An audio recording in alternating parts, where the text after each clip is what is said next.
Uganda is a beautiful equatorial country located in the breathtaking plains of East Africa. It is known for its incredibly diverse wildlife, exotic culture, and growing economy. Throughout my history, agriculture has been the people's gem.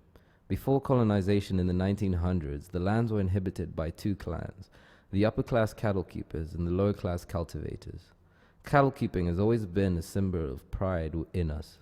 It showed our ability to live well. My grandfather was an early entrepreneur in the days of colonization. Going against conventional wisdom in the 1960s, he saw this opportunity and set out to fulfill a vision to build a commercialized dairy farm in Kabale. Named after his late wife, Beatrice Dairy Farm is a 150-acre farm in the valleys of the Kabale Highlands. It is known as one of the most progressive farms in the region, but there are some additional practices that would turn this farm into the premier commercialization dairy model for the Kabale region. As you can see, my grandfather did a lot with his farm, but unfortunately he was limited by the technology, resources, and political instability of his time, which left his vision partially complete. Now these three things are no longer a major issue, and we have the ability to complete his vision. Over the years, the country has been developing rapidly. More people in Uganda move away from subsistence farming and into the cities. With this movement, Uganda saw the liberalization of the milk industry in the mid-90s as the demand for milk and dairy products continued to grow. However, the domestic supply has not been able to keep up. Agriculture consists of around 18.9% of Uganda's GDP, with a 2.6% contribution from livestock, making it roughly a $600 million industry, of which the dairy sector is responsible for 50%, a $300 million industry that is growing approximately 6% each year.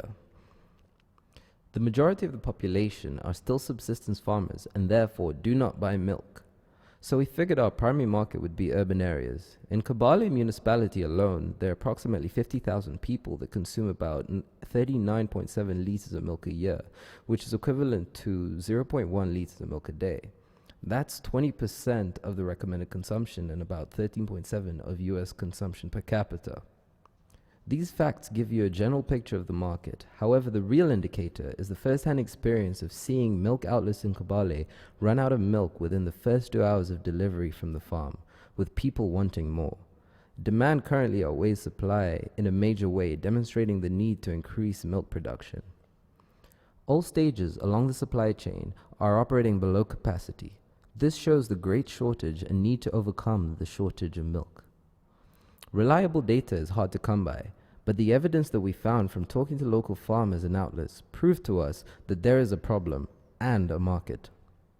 Over the summer, I spent time in Kabale talking to local farmers and the employees at our farm, trying to find issues they faced.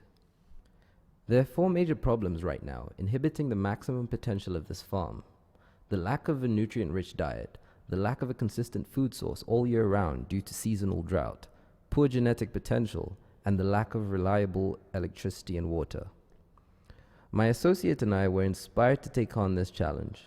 After copious amounts of research and assistance from experts in the field, we discovered that the best practices in dairy farming are already well known, and channels such as the government and development corporations have been trying to implement them for years.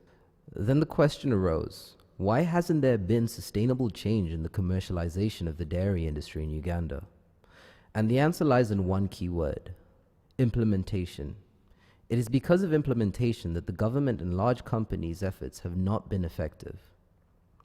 As a startup of 2, we are flexible, innovative, and we are not constrained by the barriers of large organization structure. This allows us to take a unique approach that most large companies cannot. We look to purchase equity in the farm and go to Uganda for considerable length of time to implement change using a high involvement strategy. Our plan is to collaborate with workers, understand how they see the transition occurring.